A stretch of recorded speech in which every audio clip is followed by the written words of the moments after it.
Hello guys, நிறைய பேர் video subscribe பண்ணாமல் பார்த்துட்டு இருக்கீங்க. சப்ஸ்கிரைப் பண்ணிட்டு பாருங்கள், அப்போ தான் நாங்கள் போடுற வீடியோ உங்களுக்கு நோட்டிஃபை ஆகும்.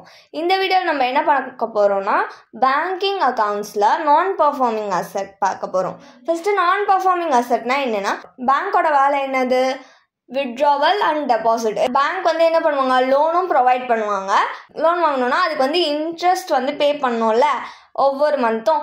அது மாதிரி நம்ம பே பண்ணிகிட்டே இருக்கோம். திடீர்னு ஒரு வருஷம் ஃபுல்லாக நம்ம பே பண்ணாமல் விட்டுட்டோம்னா அதை தான் நான் பர்ஃபார்மிங் அசெட்னு சொல்லுவோம். அதோட ஃபார்மேட் பார்க்கலாம். அது எப்படி, அதுக்கான ப்ரொவிஷனை எப்படி கண்டுபிடிக்கிறது அப்படின்றத பற்றி பார்க்கலாம். First standard asset 0.40%.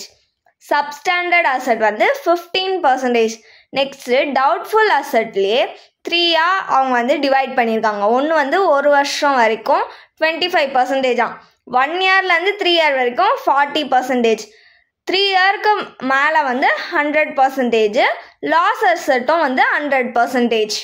இப்போ நம்ம நான் பர்ஃபார்மிங் அசெட்டில் இல்லுஸ்ட்ரேஷன் தான் பார்க்க போகிறோம்.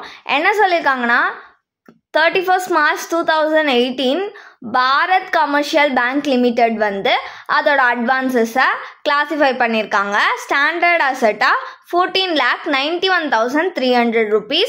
Substandard asset 92,800. டவுட்ஃபுல் அசெட் செக்யூர்டாக இருக்குது. For 1 year 25,660. நெக்ஸ்ட்டு 1 இயர்லேருந்து 3 இயர் வரைக்கும் 15,640. நெக்ஸ்ட்டு 3 இயர்ஸ்க்கு மேலே 6,580. லாஸ் அசெட் 10,350 கொடுத்துருக்காங்க. அட்வான்ஸஸ்னால் முன்பணம். இதுக்கு எதிராக பேங்க்கை ப்ரொவிஷன் கேல்குலேட் பண்ண சொல்கிறாங்க. சம்குள்ள போகலாமா? நான் பர்ஃபார்மிங் அசெட்டோட ஃபார்மேட் என்னன்னா, particulars amount percentage required as provision. First நம்மளுக்கு கொஷினில் என்ன கொடுத்துருக்காங்க, ஸ்டாண்டர்ட் அசெட். ஸ்டாண்டர்ட் அசெட்க்கு அமௌண்ட் 14,91,300 rupees கொடுத்துருக்காங்க.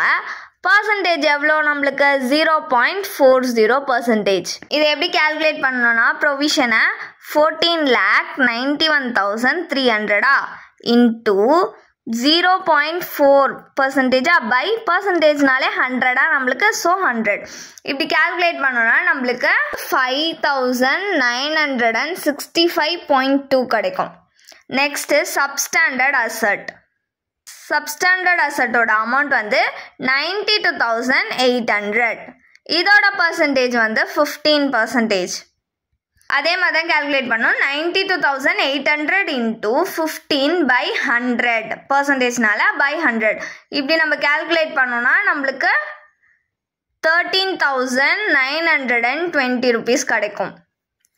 Next doubtful asset. Doubtful asset கீழே ஃபார் 1 year எவ்வளோ அமௌண்ட் கொடுத்துருக்காங்க? 25,660. பர்சன்டேஜ் 25%. இதை எப்படி கேல்குலேட் பண்ணோன்னா, 25,660 இன்டூ 25 பை 100. இதை calculate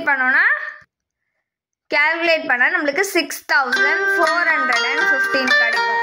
next 1 year to 3 year கொடுத்துருக்காங்களா, அது எவ்வளோ அமௌண்ட் கொடுத்துருக்காங்க?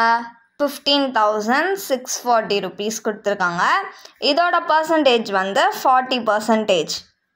இதை எப்படி நம்ம கேல்குலேட் பண்ணோன்னா, 15,640 இன்ட்டு எவ்வளோ பர்சன்டேஜ்? 40 பை 100. இதை கேல்குலேட் பண்ணால் நம்மளுக்கு 6,256 rupees கிடைக்கும். நெக்ஸ்ட்டு மோர் தேன் 3 years. மோர் தென் 3 இயர்ஸ்க்கு அமௌண்ட் 6,518 கொடுத்துருக்காங்களா. இதோட பர்சன்டேஜ் எவ்வளோ? 100. 100னாலே நீங்கள் கேல்குலேட்லாம் பண்ண தேவையில்ல, ஸ்ட்ரெயிட்டாக அந்த அமௌண்ட்டே போட்டுடலாம். 6,580 கேல்குலேட் பண்ணால் இந்த அமௌண்ட் தான் வரும். சேம் அமௌண்ட் தான். ஏன்னா 100 பை 100 கேன்சல் ஆயிடுச்சுன்னா மிச்சம் இருக்கிறது இதுதான். Next loss asset. லாஸ் அசெட்டோட அமௌண்ட் 10,350. இதுக்குமே பர்சன்டேஜ் எவ்வளோ? 100% தான். So same 10,350. இப்போ நம்ம என்ன பண்ணோன்னா, இங்கே கண்டுபிடிச்சிருக்கோம்ல இந்த ப்ரொவிஷன்ஸை, இது எல்லாத்தையுமே ஆட் பண்ணோம். ஆட் பண்ணால் நம்மளுக்கு 49,486.2 கிடைக்கும். இதுதான் வந்து ப்ரொவிஷன், டோட்டல் ப்ரொவிஷன் ரெக்கவர்டு. இந்த சம். தேங்க்யூ.